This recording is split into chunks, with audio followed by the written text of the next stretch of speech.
আমি প্রফেসর আফম মমতাজুল হক, Dhaka medical college যে neurosurgery বিভাগের বিভাগীয় প্রধান হিসেবে কর্মরত আছি।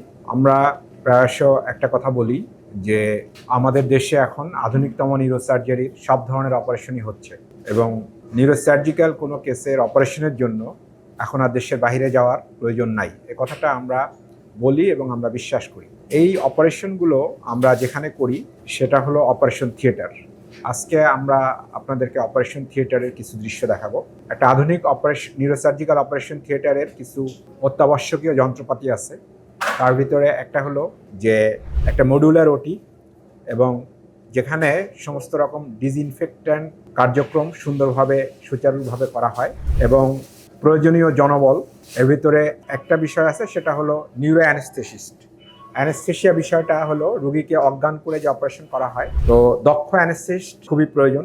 আমরা আমাদের অপারেশনে দক্ষ অ্যানেস্থেশিয়া সবসময় নিশ্চিত করার চেষ্টা করি।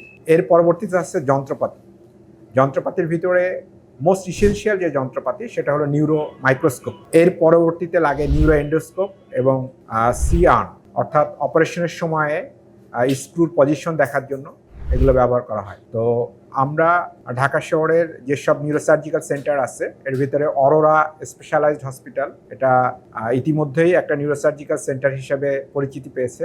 এইখানে আমরা রোগীদের অপারেশনের নিরাপত্তার জন্য যে বিষয়গুলো প্রয়োজন, একটা সুন্দর অপারেশন থিয়েটার, দক্ষ জনবল এবং আধুনিক যন্ত্রপাতি, এগুলো আমরা নিশ্চিত করতে পেরেছি।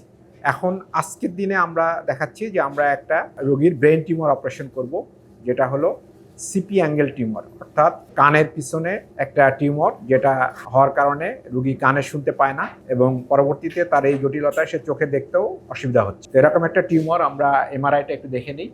এটা হলো একটা ব্রেনের এমআরআই, এখানে একটা টিউমার আছে। এই টিউমারটা আজকে আমরা অপারেশন করার জন্য অপারেশন করব এবং অপারেশনের জন্য যে ধরনের যন্ত্রপাতি প্রয়োজন সেগুলো আছে। এটা দেখানোর জন্যই মূলত আজকের ভিডিওটা করা।